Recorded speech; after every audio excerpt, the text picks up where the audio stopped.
Good evening, ladies and gentlemen. I apologise to anybody who has been watching and waiting for the webcast, but we had some other issues that we had to resolve first before we could actually start the evening. So good evening and welcome to the meeting of the Outer North East Community Committee. My name is Councillor Norma Harrington and I'll be chairing today's meeting. The Outer North East Community Committee now covers the Adel and Wharfdale, Alwoodley, Harewood and Wetherby wards, and is a committee where ward councillors have an opportunity to discuss and make decisions about services and priorities for the local area, and also consider funding applications for local community projects and youth activities. Could I remind everyone that today's meeting is being live streamed on the City Council YouTube channel so that the public can observe the meeting without needing to be present. Could I now invite members and officers to introduce themselves and mute your microphone once you have introduced yourself. We'll start with the councillors on my left-hand side, please. Good evening, Councillor Neil Buckley, Alwoodley ward. Good evening, Councillor Lynn Buckley, Alwoodley ward. Councillor Matthew Robinson from the Harewood ward. Good evening, Councillor Barry Anderson, Adel and Wharfdale ward. Good evening, everybody. Councillor Sam Firth for the Harewood ward. I'm Councillor Caroline Anderson, Adel and Wharfdale ward. Councillor Dan Cohn from the Alwoodley ward. Councillor Penny Stables from Wetherby ward. Ryan Stevenson, Councillor at the Harewood ward. And Billy Flynn, Councillor for Adel and Wharfdale ward. And now the officers, please. Thank you. Toby Russell, Clerk to the committee. Thank you. Elaine Matson, Localities Officer. Jane Patterson, Programme Manager in the Communities team. So, can the clerk please run through agenda items 1 to 5? Yeah, thank you, Chair. So, under item number 1, we have no appeals against the refusal of inspection of documents. Item number 2, we have no items which would require the exclusion of the press or public. Item number 3, we have no formal late items. However, there is the supplementary information pack containing the finance reports which was circulated to members prior to the start of the meeting. Item number 4, can I ask members to declare any interest they may have? No, thank you. And item number 5 is apologies. So apologies for absence have been received from Councillor Alan Lamb. Thank you, Chair. Thank you.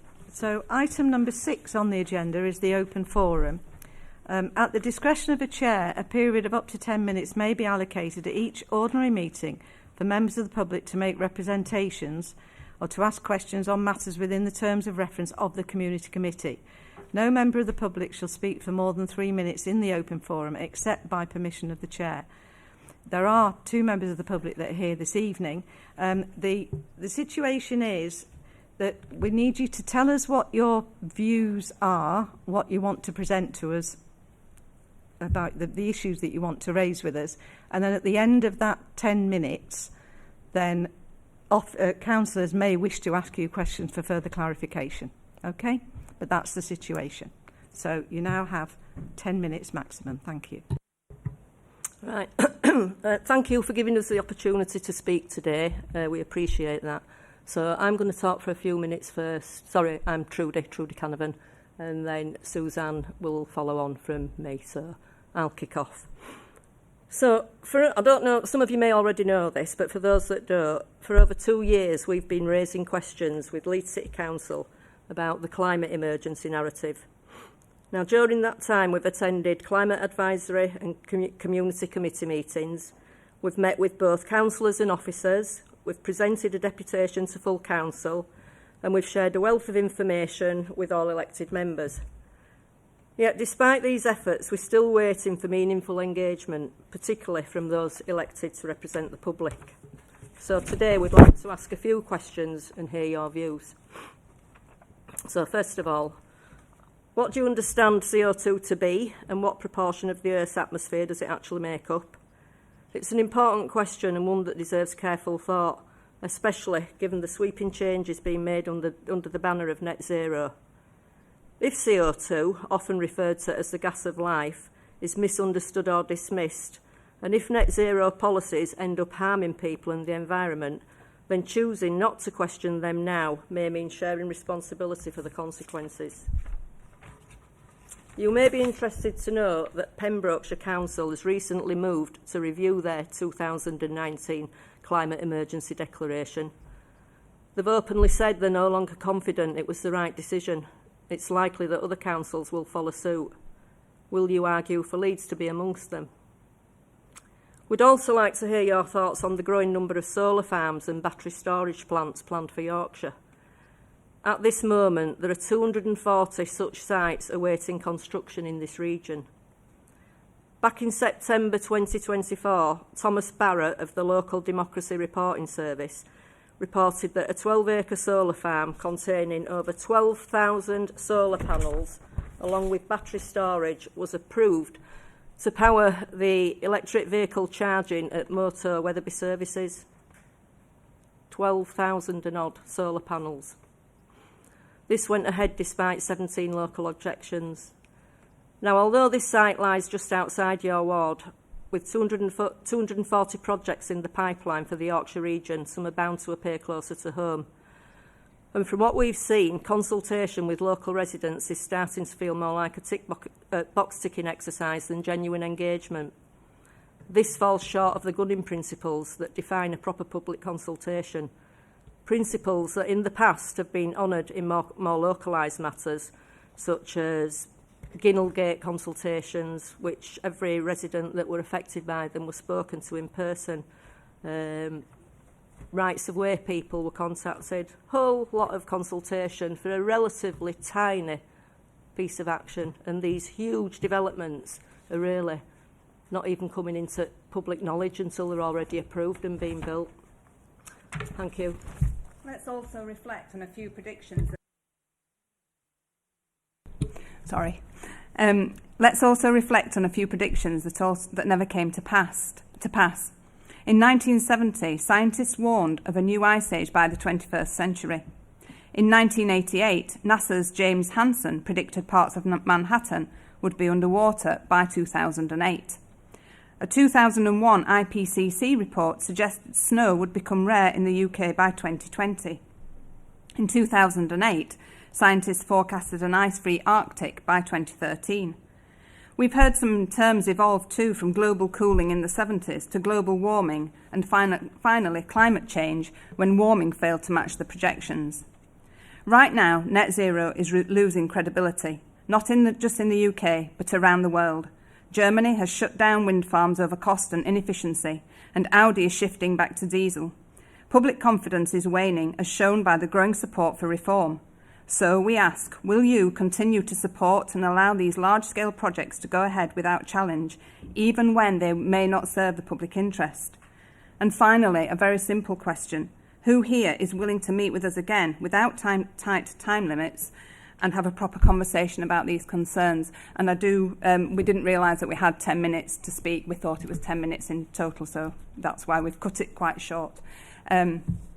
But I've also got here, which I'd really like to share with you, some climate predictions that didn't come to pass, and also some essential reading and watching. And if you do nothing else after today, I really urge you to watch a 17-minute video by Paul Marshall, which really spells it out. So thank you very much. I'm happy to take any questions. Any councillors wish to ask anything? No. Councillor Lynn. Thanks, Norma. One of the questions you asked right at the very start was about the proportion of CO2 in the atmosphere. Is that right? And it's a fraction of a fraction of a fraction of 1%. So well aware of that. You mentioned the Gunning principles. The council has fallen foul of the Gunning principles very recently in the closure of Queensway School. The council has fallen foul of the Gunning principles very recently in the attempted closure of Queensway School. So if any consultation exercise does not meet the four Gunning principles, you can challenge it by way of judicial review, and the chances are you will win if it doesn't fulfil all of those principles. Okay? Thank you. Councillor Stevenson. I was just going to pick up on the point around consultation on solar farms, because obviously you're addressing the Outer North East Community Committee. and there is such a live application in the Harewood, part of the Harewood ward at present. So just to say, your answer was, what do we do to challenge? We take part in the planning process on that. So as local councillors, we represent the interests of our residents, both those who are objecting and in favour.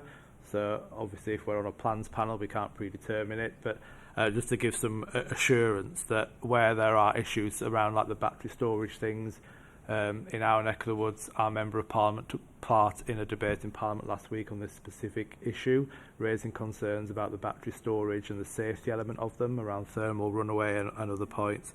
And I think, speak for my colleagues, but our view would be that solar panels on best and most fertile land is not appropriate. It should be used for the production of food and otherwise. So we are making sure that those points are raised on behalf of our constituents, and as an elected member, whatever my personal view is or otherwise, I think it's important that we listen to the views of everybody that might disagree with us or otherwise. So on that point, the office door is always open if you'd like to come for a coffee and discuss further. Okay, thank you very much. Oh, sorry, Neil. Councillor Buckle. I think it's right to say that I'm probably one of the most sceptical members of this committee. And it seems to me that in terms of worldwide emissions, Great Britain is 1%. Leeds is 1% of Great Britain.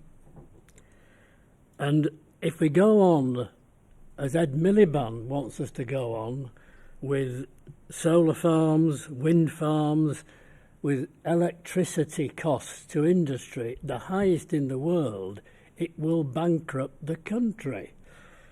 That's my view.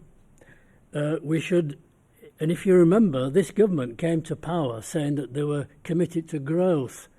Well, you know, there's just no growth. So I believe we should continue with oil and gas and forget it. Thank you. Councillor Stables, have you got a question for the speakers? I've got an answer to, I just need to address some of those points. So I don't want to get into a party political debate on this. We don't have the time for it. However, one of the questions you asked is there a climate emergency? But there is, because once the average global temperature goes above 1.5 degrees C, we get to what is known as a tipping point, which we can't return. So the positive feedback loops kick in. We already know that the ice caps are melting. We already know that the permafrost areas of the world are melting and releasing more CO2 into the atmosphere. And when that happens, you get into a positive feedback loop, from which it'll be very difficult to recover from. That's why it's known as a climate emergency. We absolutely do need to try to increase our renewables as much as possible. That doesn't mean that we should always support any solar farm or any battery storage system. I completely agree with the point Councillor Stevenson has made, that as elected members, we will always listen to those that we are representing and look at the pros and cons of every individual planning application. But as a nation, not only do we need to reduce our carbon emissions in order to stop us reaching that tipping point, but we also want energy security as a country, and I think everybody here probably would agree with that. And one of the only ways to do that is to increase our renewable energy production so that we're not relying on some of the most politically unstable countries in the world. So I just wanted to make those points to you. Thank you very much, ladies. Obviously, a couple of councillors said you're quite happy to talk to you, so if you wish to contact them direct, then that's absolutely fine. Okay?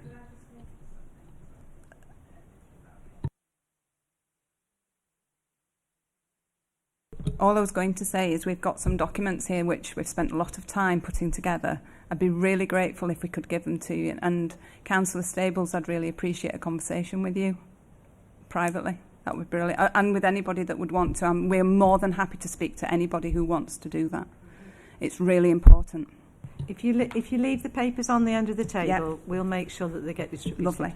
Thank you very much. Thank and you thank you very much for your time. Thank you. Thank you. Thank you.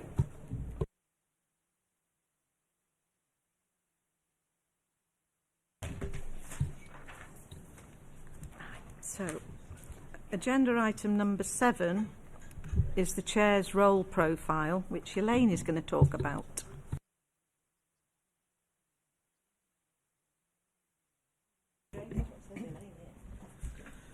Yes, so agenda item 7 is the Community Committee Chair's role profile. So as you know, we've been going through the Community Committee review over the past 18 months. There was a number of workshops with elected members and then task and finish groups after that. And it was requested that a Chair's role profile was developed and also to review the roles and responsibilities of a chair. So that chair role profile was developed, which is attached as the appendices at the appendix. So it's really just if there's any questions on that. Have you got any questions? Councillor Robinson. Be remiss of me when it's the night of questions. The asset-based community development approach. What does that mean? Yeah, so that is a concept and it's a practice that we do use in Leeds. It's where you look at the strengths of a community as opposed to the weaknesses. So what's good about a community, not what's wrong about a community. So you look at it from a positive aspect. Councillor Stevenson. Rhetorical question, I guess, but given the funding conversations they're coming on to then, so is the council saying that an area with a high level of deprivation is actually a good thing because they're affording more money to that area? I'm not sure that's for me to answer that. That's possibly a question for the executive member.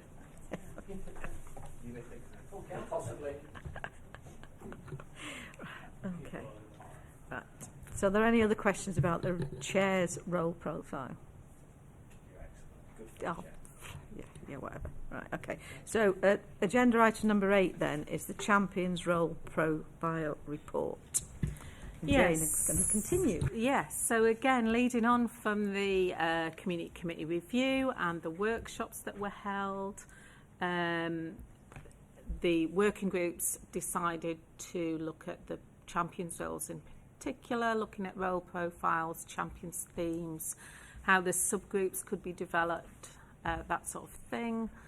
So they settled on the 4 Community Committee champion roles, which was a slight change from previous ones. So they are now children's, remind me what they are, community safety, environment and health, wellbeing and adults and social care. So they're the 4 new champion roles. There is a role profile for each, all of which should be attached so that everyone has plenty of information about when they come to consider whether or not they want to be one of those community committee champions. So I'm asking you to note the report, but then also to appoint your community committee champions as well.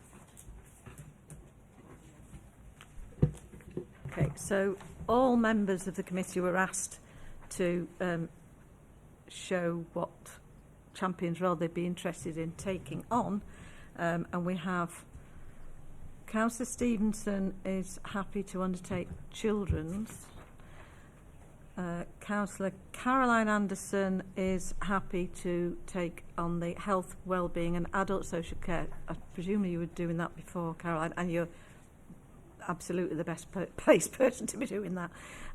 But there are no volunteers at the moment for community safety, and I'm looking at Councillor Firth, but anyway, and then there are 2 people who have said that they would be willing to be the environment community champions. That's Councillor Barry Anderson, who held the role in the previous ward, is that right, Barry? And Councillor Stables. So if both of you are still of a mind that you wish to put yourselves forward for that, which I presume you are, we would actually have to go to a vote. So it'll be a case of I'll ask for those in favour of each person, and we'll see. Give some reasons why you think you'd be good at it? Well, you don't, how are you going to vote otherwise? You have no information about what's on offer. Yeah, well, how do they vote at council and community chairs? It all comes up. I have no idea.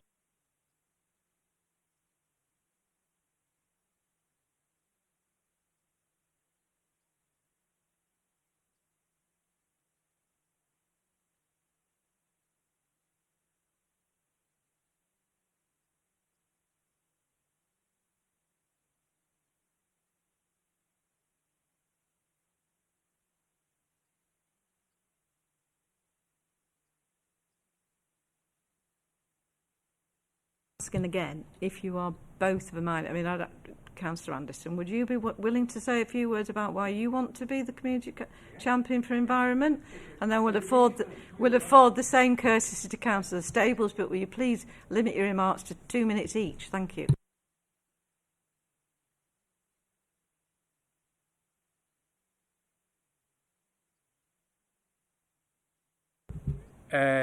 Doing this role in the outer northwest, I've got a particular interest in keeping the areas clean.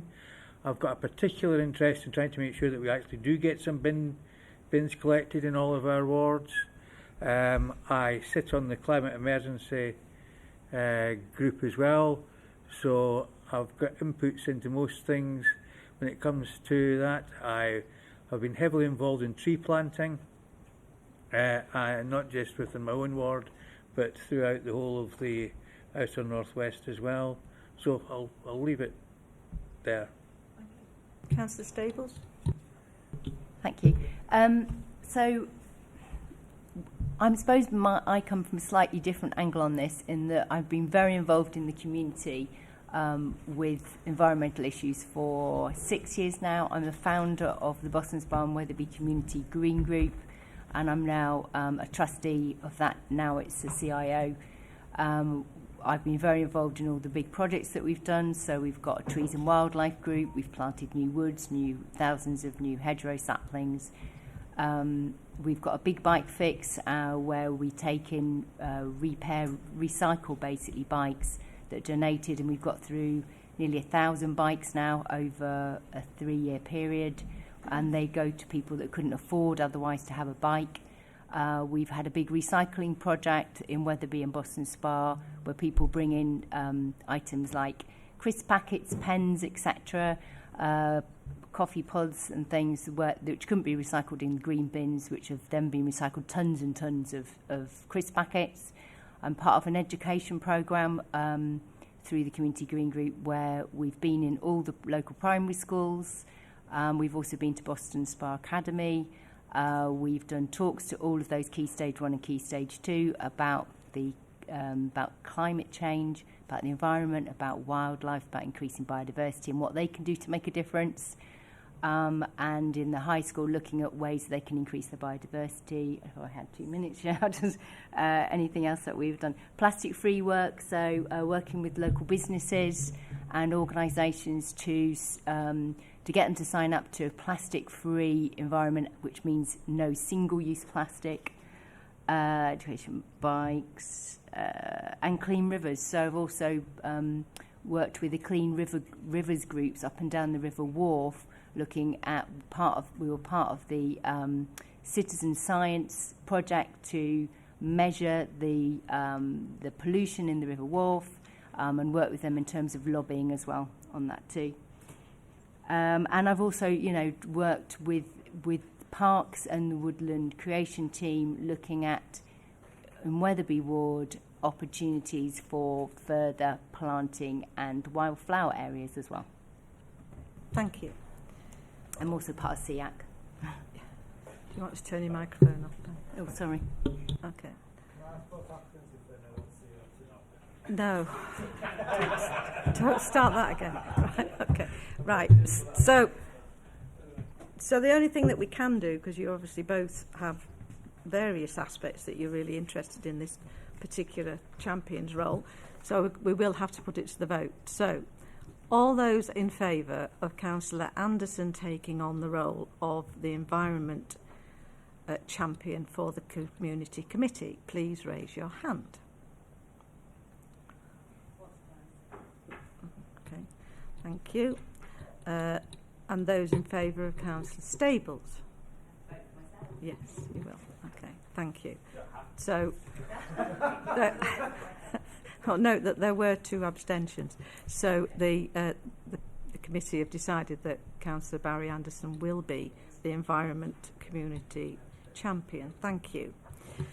So, are we content that the nominations, well, the people that are going to be doing those roles are Councillor Stevenson in Children's Services, unless anybody shouts up quickly? No. Health and Wellbeing, Caroline Anderson, and Environment, Barry Anderson. So we still need to do the Community Safety Chair.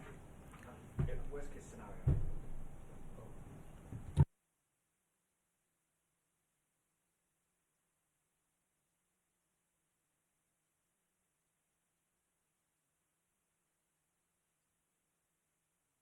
Okay.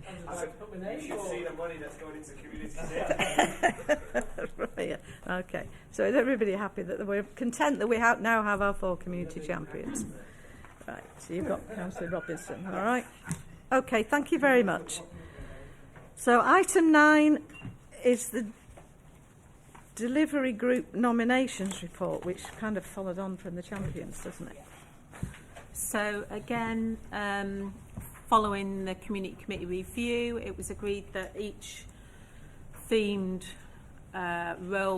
each theme for the community committee would also have a delivery group, what we might have called subgroups in the past. So what we're asking here is that each of the themes establishes a delivery group with 1 member per ward on the delivery group, including the champion as well.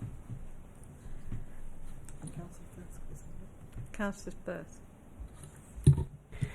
Thank you, Chair. Given I was previously the Employment and Skills Champion for the Outer North East and was never invited to any meeting at all, and neither was I ever even confided with by any of my colleagues across any of the other 9 community committees, I just wanted to ask, is there any particular meat on the bone about how these subgroups are going to actually be effective and useful and actually listened to?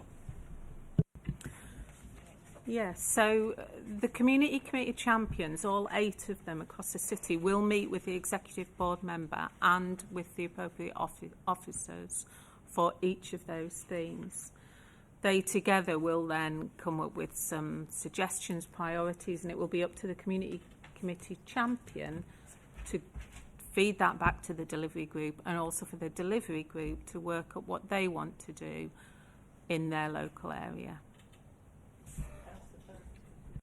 Thank you for giving a clear answer on that. The question I was going to ask, will there be, I'm not going to be a community committee champion now, but for my colleagues who are going to be, will there be set dates in the diary with the executive member for them to engage and have those meetings rather than just wait for the whim of them to actually announce a date?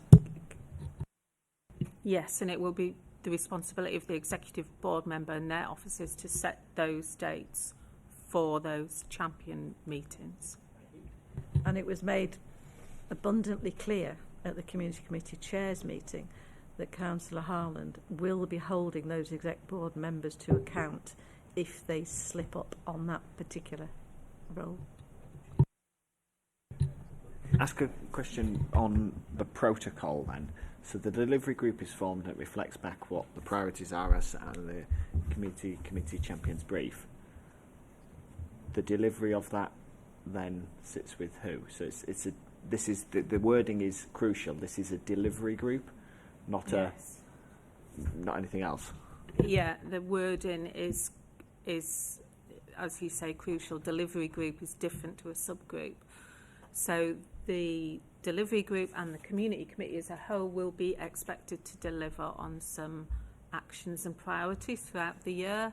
It may well determine the type of project you fund, but it will be done through a forward plan, which we'll come to on the agenda as well. But yeah, that is the intention.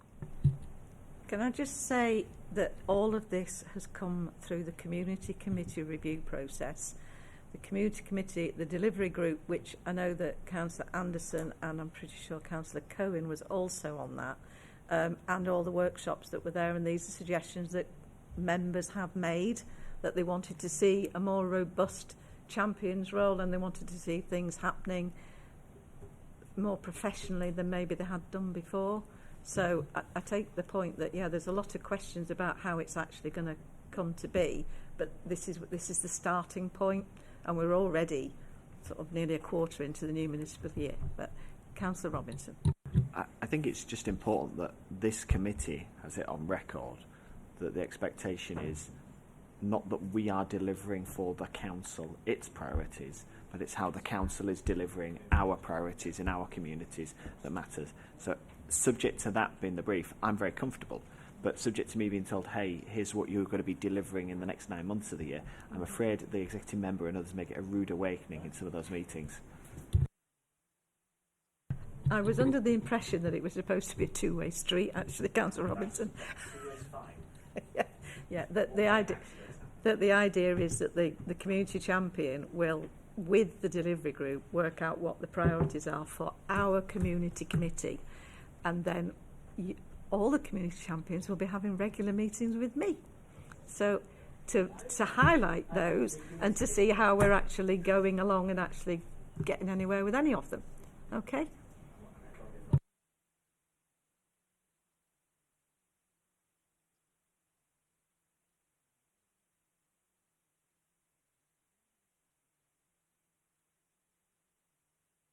That's all right. Any other questions about that? Okay. We need some nominations.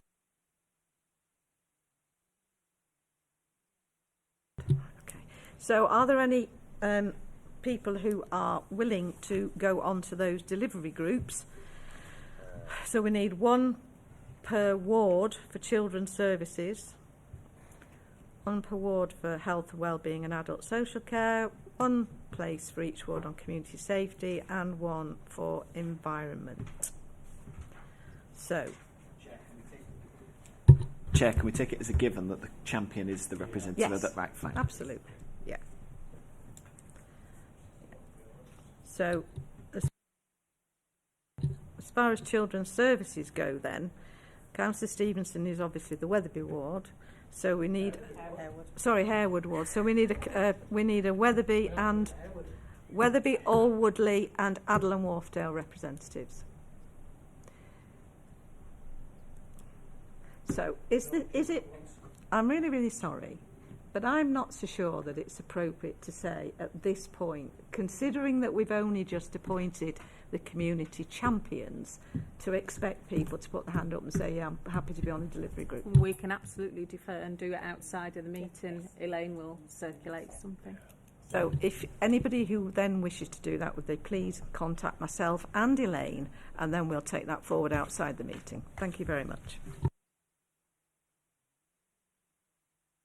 Cohen, did you want to ask a question? I'd like to apologise in advance, obviously, that I will be unable to take up any of those roles. With apologies to my two ward colleagues. You're doing all the work.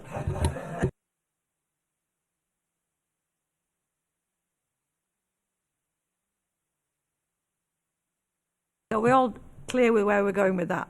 It's about as clear as mud, but there we are. Right, okay. So, agenda item 10 is co-optee member role profile. I understand that this committee has never actually had any co-optees, or not. If they have, it's not for a very, very long time. And I understand also that the reason for that was felt that if we needed to find somebody to come on to the committee to speak about a particular item, that's what we would do. Is there any change in thought on that? So would somebody like to propose that then? Can we have examples of other? I'm not for or against this, but are there examples of other community committees where there is a co-optee, and what's the reason for them? Yes, so former Inner West Community Committee used to have co-optees, and they were about 3 or 4 people, I think, but representing community groups from the wards that were in the former Inner West Community Committee. But you can have co-optees on your community committee, or you might choose to invite people to your delivery groups at certain points if you so wish. It's really here just for information to show that that's what the co-optee role is. Sorry, apologies. The wording on page 25, point 3 says to attend a minimum of 3 delivery group meetings. So what are we co-opting them to? The community committee, if we wanted to, the community committee or the delivery group, or can we co-opt to a delivery group? Yeah. My understanding is that that's what happens in the other community committees, that they do attend some delivery group meetings, or they used to attend subgroup meetings. So we're content that we could co-opt somebody or at least invite them to a delivery group meeting. And if they were going to do that, then they'd have to commit to do that. Yeah? Okay, thank you.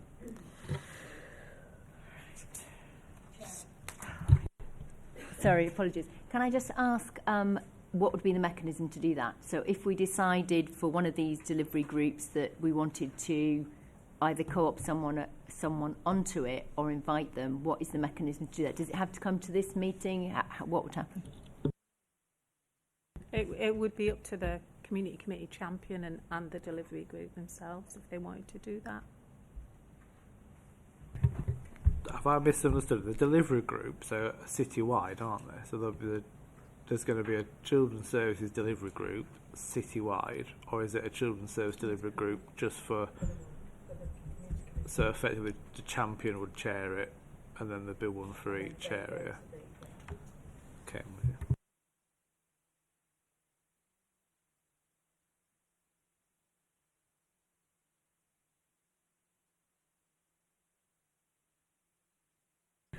Okay, so then agenda item 11 is community committee appointments for 25-26.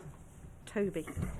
Thank you, Chair. So point 6 on page 28 of the report, that details the schedule as it is. So it's outside bodies, clusters and local care partnerships.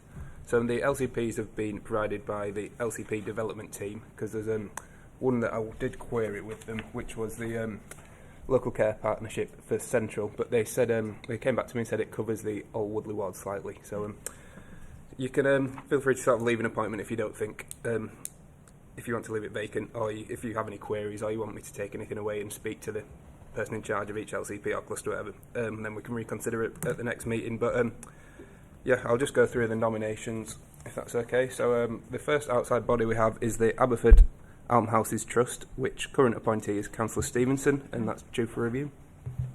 Can I nominate Councillor Firth, please? And can I second that nomination? Okay. All in favour? Right, thank you. Yeah, we'll move on to the... no, we don't need to do that one, actually.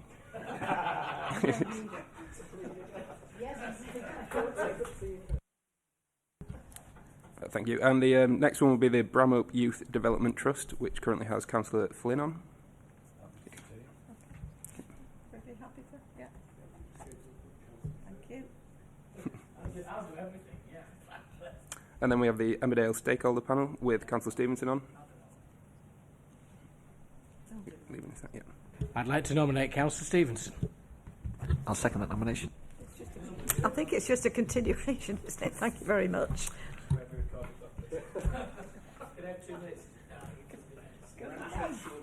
Stop it. Cutting That is the outside bodies done. So we've got the clusters to consider now. So we have the Children's and Families cluster for, is it Alwoodley, Roundhay and Moortown. And yeah, so it was Councillor Cohen. But it was Councillor Cohen. It's very light. Councillor Cohen says it's a very light committee.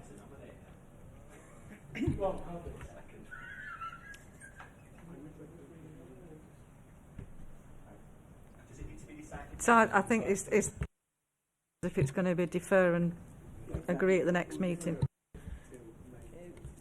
Yeah, so I'll leave. I'll leave that one vacant. I suppose during the minutes of the next meeting is a chance to review any of the appointments. So the next one we have, it's 2 appointments for the Children's and Family Cluster for EPOS, with Councillor Stevenson and Councillor Lamb currently sat on it. Carry on with that. Yeah, carry on with that one. Next one we have is a Children's and Family Cluster for North West Leeds Children's Services, and it's currently Councillor Flynn. Carry on. Yep. And last one for clusters, we have the Children's and Family Cluster for Otley Pool and Brammer, with Councillor Barry Anderson currently sat on it. The same question I've done for the last 15 years. The school never invite me or Councillor Lay to attend it at all. Never, ever.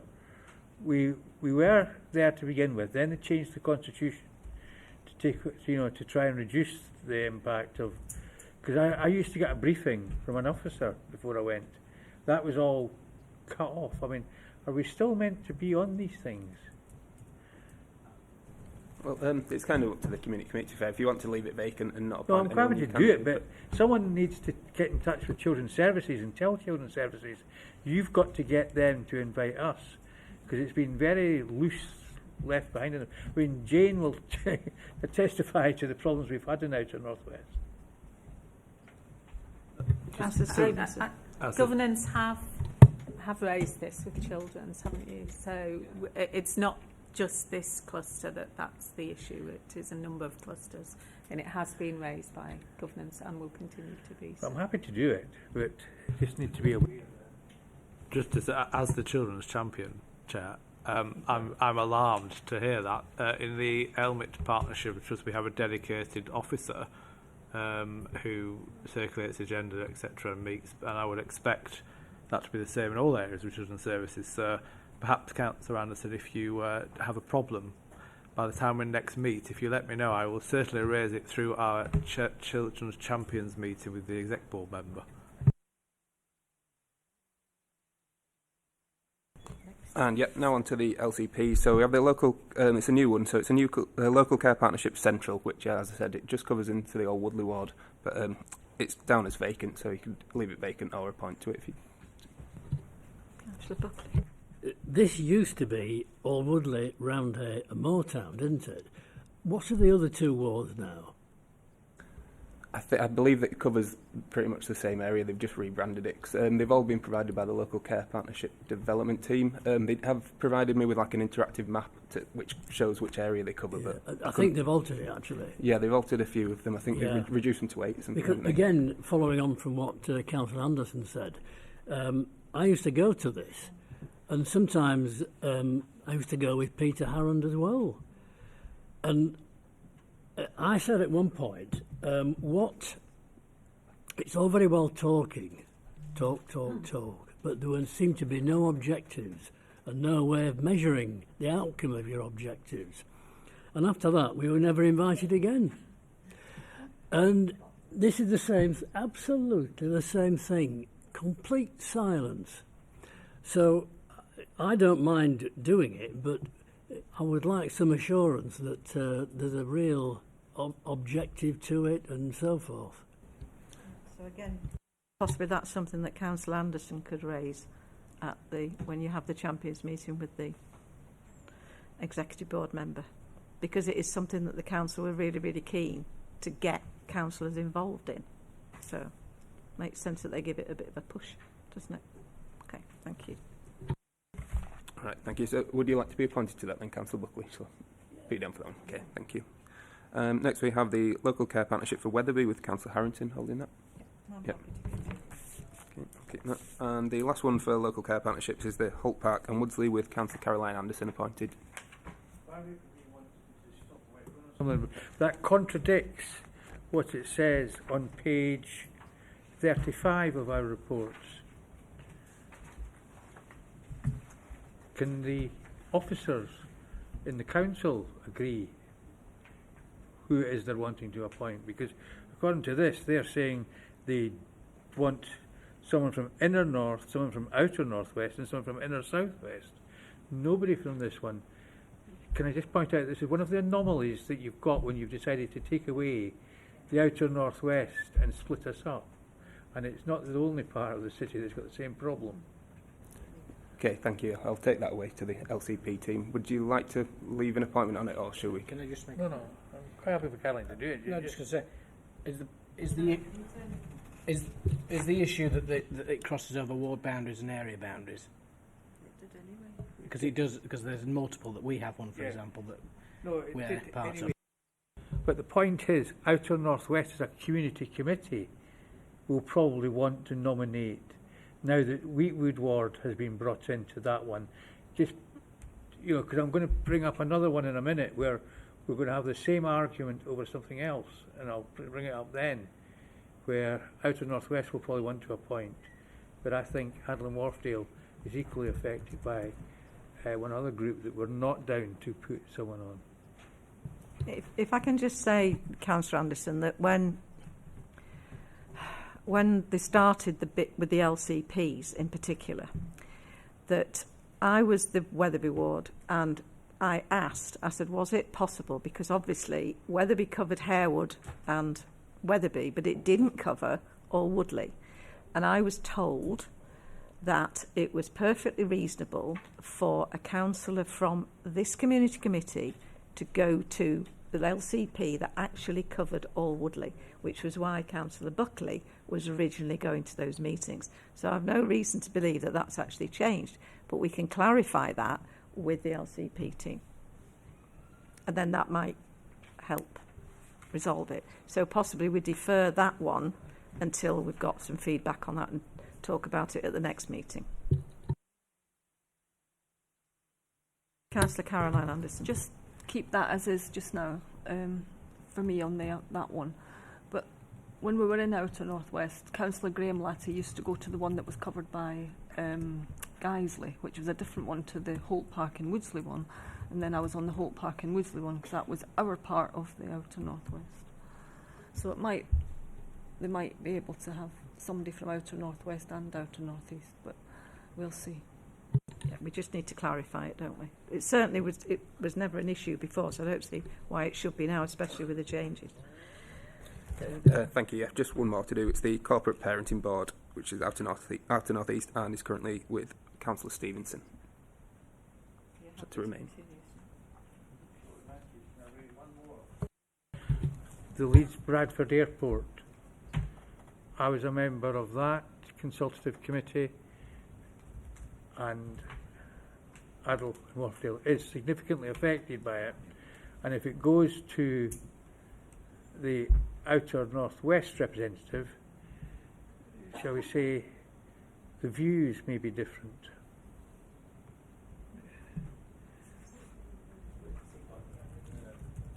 Well, though there used to be there was an outer. It was Paul Wadsworth, then it was Paul Alderson, and then I got it.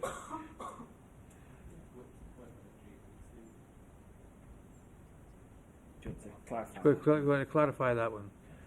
Could Governor just clarify? I think those are appointed at General Purposes Committee, but if you could clarify for next time.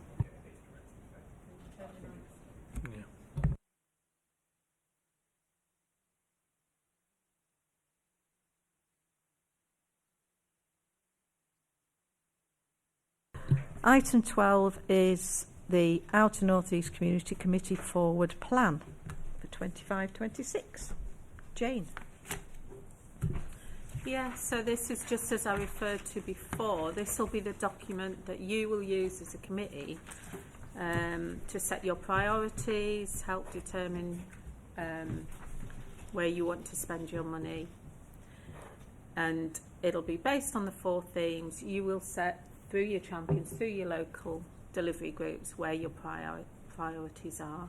I see this very much as a working document for the committee, and it will be long term, so it will just be filled in as and when you're picking projects to support or themes that you want to have some extra input into from services and officers.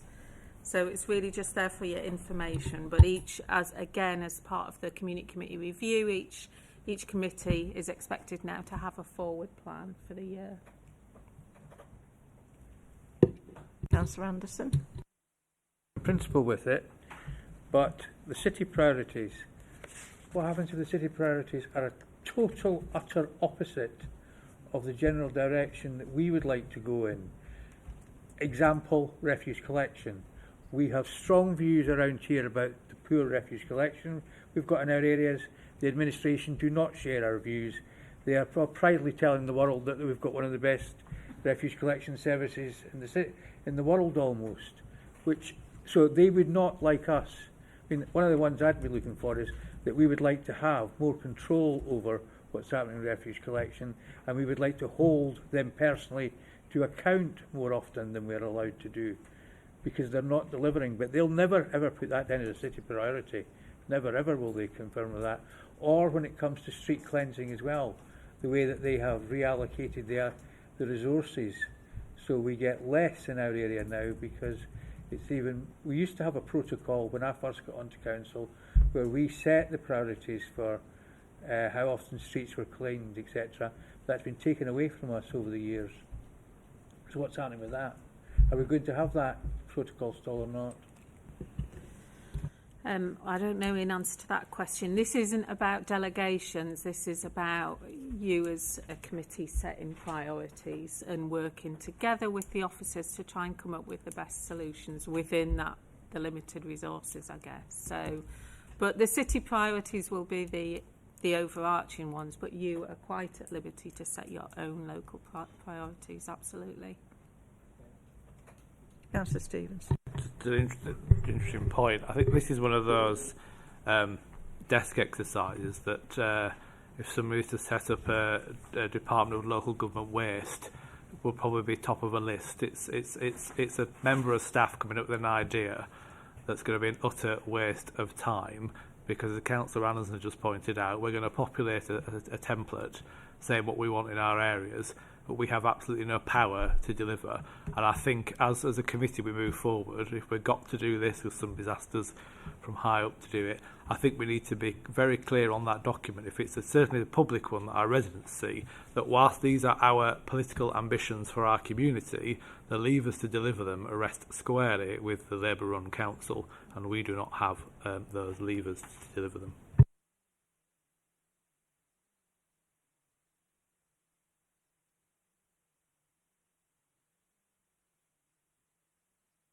Thank you.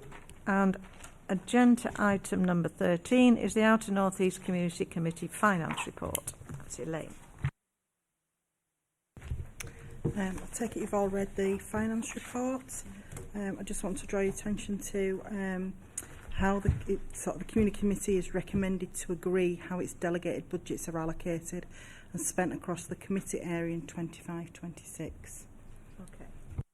So we've all had the information earlier about how the wellbeing and YAF funding was calculated using the council's algorithm, for want of a better word. So having seen that paper, are we all of a mind that the allocations are as they are on table 1 and table 2 of that document, which was the one that was shown on the screen earlier? Yep. It's going to be difficult for some of us to afford this. If you take the two events in Adelaide Wafty, which I totally support, that comes to 5,700. We've only got something like 12,000 for the whole of the year, and we've already spent half of it, and And all the other groups that we're trying to engage when it comes to youth activity can go and say ta-ta, because we ain't going to have the money. We will be asked, I'm pretty sure, because we always are, asked to fund a massive project in Guiseley, because they argue that a lot of the people come from the surrounding ward. Well, how are the administration proposing to reallocate all of this money? If I can answer for you, Councillor Anderson, this is this year's financial allocation. Each ward and committee prior to the 22nd of May will have a carry-over balance. So there will be some monies that will be coming over that they're still trying to just resolve at the moment. So we can defer that and I can confirm those with you. Point out that this agreement that we've got, that the way we're going to split the money, it means that in Adel and Wharfdale, most of our money in the youth activities funding has almost been spent in day one because we've been cut back so much. Are the administration aware that that's going to be the implications of their policy decision? We could perhaps pass a resolution as a committee, Chair, to object to the cuts that are coming through from the budget and remind the administration of the budget proposals that the opposition group put forward to increase that. We could perhaps do that next time when we come to actually make some funding decisions, Chair. I think the issue with the funding allocations that we're looking at here are that this is what the algorithm shows up for this financial year 25-26. Now, all wards, it doesn't matter which ward you were in, have made decisions from the beginning of May about what you think you might want to fund for this year. And we were all allocated, I think it was £10,000, so that we could actually start to fund things that it was necessary time was of the essence. So we would always have the situation where if somebody gets an application in at the beginning of the year, and you might well decide that that's what you're going to do, then that's what you're going to spend. If your money's spent, your money's spent. So I think, again, you have got that overarching thing, Councillor Anderson, that if you, as a group of ward colleagues, decide that all three of you want to fund that thing, then you fund it. If you don't, you don't. And the community committee funding, we have the ultimate decision if there's a problem with that. But we aren't going to get any more money from the administration apart from the money that Elaine is referring to, which is still being decided about how they're carving up the bits of money from the other wards that have come into our committees. So we don't know what that is yet. But this is the allocation for this year that we've got that we can actually work on at the minute. So are we content that we go with these allocations for the wards as far as wellbeing and YAF are concerned? Yeah? Show of hands, please. Thank you. It's unanimous. Okay. What else have we got? Just the funding applications. Okay. So there are some funding applications to go through. I'll just go through them one by one, and now as we are a committee, you are asked to take a decision on each and every one when we go through. So the first one is the Great Get Together 2025. It's covering Adel and Wharfdale, and the amount proposed is £320. Everybody happy to approve? The next one is for Igbo Union for Adel and Wharfdale. Amount proposed £62.40. Was that figure correct? Yes. Doesn't seem very much. Yes.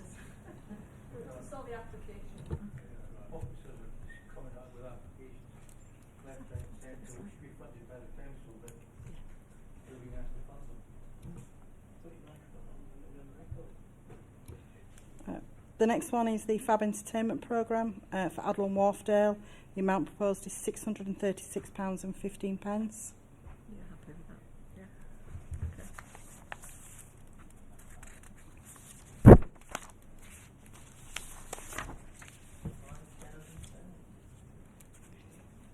and then we move on to the YAF ones. I have the Breeze events for Adel and Wharfdale for 3,850. Yeah. I have the Breeze events for Adel and Wharfdale for 1,925. They're two separate events, one at Bramhope and the second one is the one at Tinshill. I have the Tea Time Tennis Summer Programme for Shadwell in Harewood Ward for 474 and 84 pence. Okay, everybody happy with that? Yeah. And then we have the Family Fun Day, Wetherby Sports Association, which is the 2,500 for Wetherby.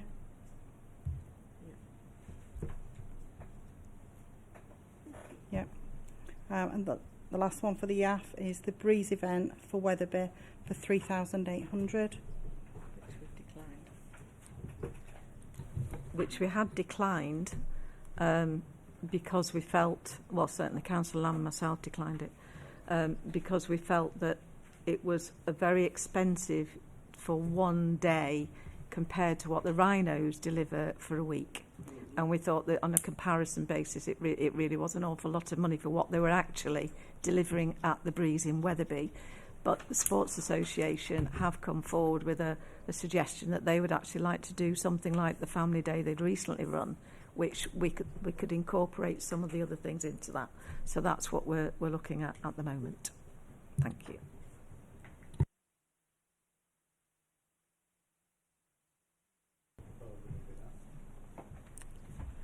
So the proposal is... We're not funding the Breeze.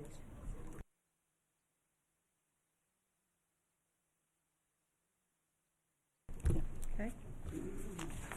Thank you. And the last application is Holy Trinity, Adel and Wharfdale for 18,000. From Sill. Yeah, from Sill. Yeah. Thank you. I think I forgot one thing, which we need to talk about how we were going to split the yeah. So the other part of, we've accepted that it's going to be allocated on this basis, but then the other thing that we need to agree on is that it would be split for each ward member to have an equal split of what the ward allocation is for that fund. And then it's up to that ward member to decide what they use that money for. And then if two of you want to join together or three of you want to join together, that's absolutely fine. But at least each ward member then has some funding that they can actually give to applications in their area to be ratified at the community committee in the normal process. Yep. Everybody happy with that? Yes. Thank you very much.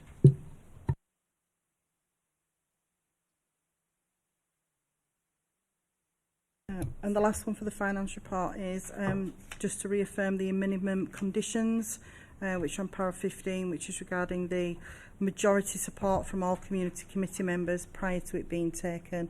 Otherwise, it will be deferred for the next committee, just to make sure you're all in agreement.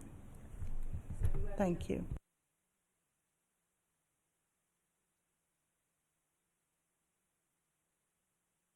It was para 15 on your finance report.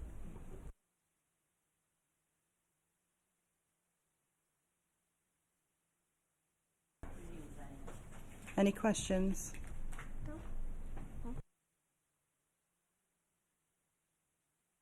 Okay, so date and time of the meetings for 2025 to 26. Toby. Thank you, Chair. So, yeah, there's no formal report for dates and time this year. It's just on the agenda front sheet, at item 14, it's page E.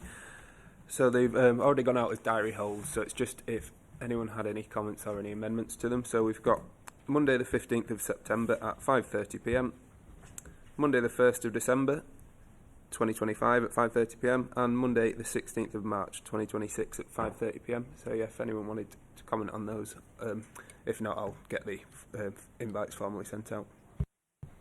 Any comments on those? No.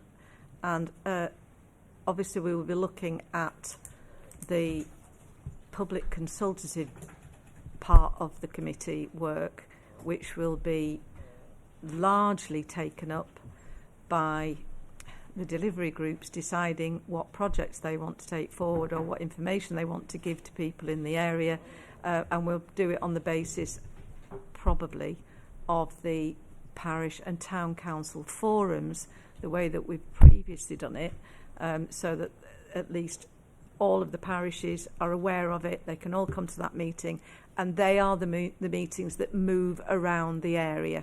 So they wouldn't be held here, but they would move around. So you would hopefully would get probably 2 this year, and then we'll get 2 the following year, or maybe 3 if we can get them in. Okay, and that will be the time when, if say, like we had a meeting, we had a planning focus on one of the community committee meetings for the parish and town council forum, and so it was planning officers that came along and delivered the new things that we were going to do on planning. And so it's those, but there will also be on that agenda items for parish councils to discuss if they wish to do so. Councillor Stable. Do we have dates for those yet? And if not, do we know when we're going to get those dates? Yeah, not yet. That's something we've got to work on. But as soon as we have them, we will let you know. Thank you. So that's the end of the meeting. Thank you very much.